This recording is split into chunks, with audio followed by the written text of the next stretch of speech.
And you look at him, what happened? Heartache. He's blessed in the deed of doing. The very doing, in the very doing, there is a blessedness.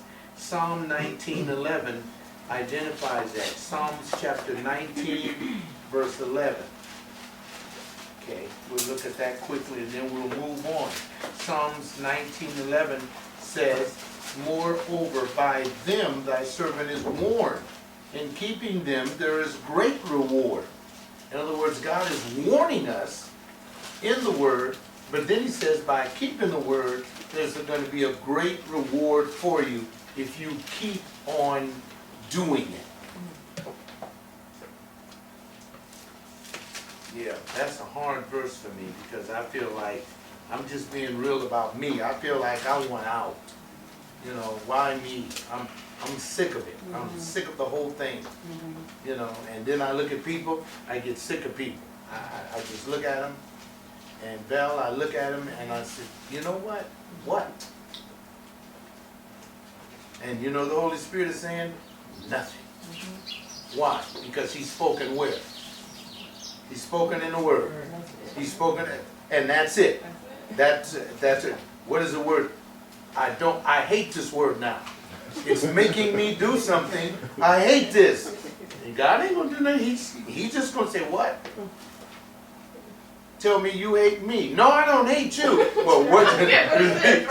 See, because I'm scared now. No, I don't hate you. Well, what is it that you hate? The doing. Why? Don't you trust me? Yeah, well, do it. I need a drink. I need to escape. I need this. You're going to do this. See, I know how it is. And then people be asking you, what's wrong with you? This word is what's wrong with me. Because it's going to make me do it. And if I don't do it, I'm going to wish I had. He said he's blessed in that deed, in his doing. Now we're going to move on down to the next point. A caution not to wrangle with God's justice by open opposition with a foul mouth. Verse 26. See, God got my number, don't he? Because that's what we do, is we wrangle with God's justice by open opposition with a foul mouth. Verse 26 says, if anyone thinks himself to be religious and yet does not bridle his tongue, but deceives his own heart, this man's religion is worthless. That would be like me saying, you know, when God said, you're going to do it, I don't want to do it. What? That's why he tells you in the next verse, Mark, hey, you got to be doers, right? All right, God, I read in the Word I got to be doers. And now you running your mouth telling everybody what you're not going to do. And God is saying, no. Keep your mouth shut. He put it this way in the Old Testament. Be still and what? Now, what is the ramifications of him saying, be still and know that I'm God? What is he saying? He is saying shut up, that's right. But what is he saying deeper than that? He's expressing his authority. He's like, I am the creator. You have to be still, you know, and listen to what he's saying. Absolutely right, but I want you to go deeper. Why does he want you to be still? What are you doing when you're not still? You're not listening. Thank you. He says, you don't hear me. You too busy figuring out why you going to do what you're supposed to do. Oh, and God, and so God is saying, you need to be still, and then you know that I'm God and you not. Because see, you trying to figure this thing out. The stillness is, you're waiting for your instructions. Right. Yes, you read it. Now, be still and let my spirit take you through this. You've got to be still. Because I don't want to do what I have to do this afternoon. And God is saying to me, shut up and be still. Because he said by the time you get over there, it all may be over. See what I'm talking about? And I'm frustrated here. We're nothing but God's vessels. That's all we are. And if we obey him, it will get good. Now, verse 26 is marvelous, marvelous verse here. And we're going to look at this.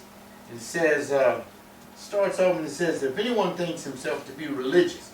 In the Greek, this word expresses the external service or exercise of religion. See, us folk. Don't say church folk, you folk. See, because that's us. What we do is we try to say, well, you know, I'm a Christian. Are you really? Are you waiting on God to do something in your life? And then there is the godliness, which is a godliness of being in the internal soul of it. In other words, are you religiously, outwardly religious, or are you inwardly spiritual? Because when you are still, he's talking about not the outward religious stuff, he's talking about an inward peace. He says, let me give you peace on the inside, PJ. Yeah. I don't like what you got me. Let me give you peace. He said, peace, see if you can continue to quote it. I give unto you, not as the world giveth unto you, I give unto you. See, Jesus is saying, I want to give you a different kind of peace. I'm not going to stop the hostility. I want to stop you from being hostile against me as the hostility mark continues. Christianity is far different than anything else than you've ever experienced. It is like him saying, be still and know that I am God. It's like Moses getting to the bank and the Egyptians was coming behind him. You got to see the anxiety on Moses' face. Pharaoh and his army behind him to kill them all, and a big ocean in front of him, and about 6 million people. And what did God tell Moses? We just discussed it. Be still. He said, what's that in your hand? The rod. Remember I told you about that rod when he was before Pharaoh? When he told him to throw the rod down? Had that same staff. And he said, hold it out over the water. Now if Moses was still nervous, what would he have done? Thrown that thing down and run the other way. That's what he would have done. Man, what you mean hold it up over some water? God is going to tell you to do some stupid things sometimes. And it looks like the most stupid thing. And all he did was held it up. And right, you know, I know it was a lot of people peeing on themselves and everything during that time. Because when they saw that, they, you know, humanity took over. They said, oh, and then Moses said, walk to it, y'all.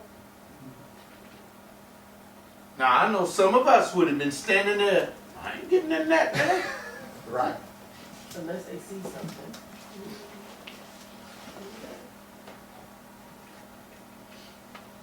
Man, this is beautiful. I want you to look at this thing right here, man.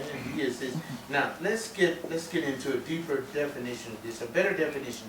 And one is written and said, if any man thinks himself to be religious, that is, observant of the offices of religion, let him know that these things consist not so much as an outward observance as in such acts of mercy and humble piety. In other words, this writer says, your religion is not about what people see or think about you. It is what you really are on the inside.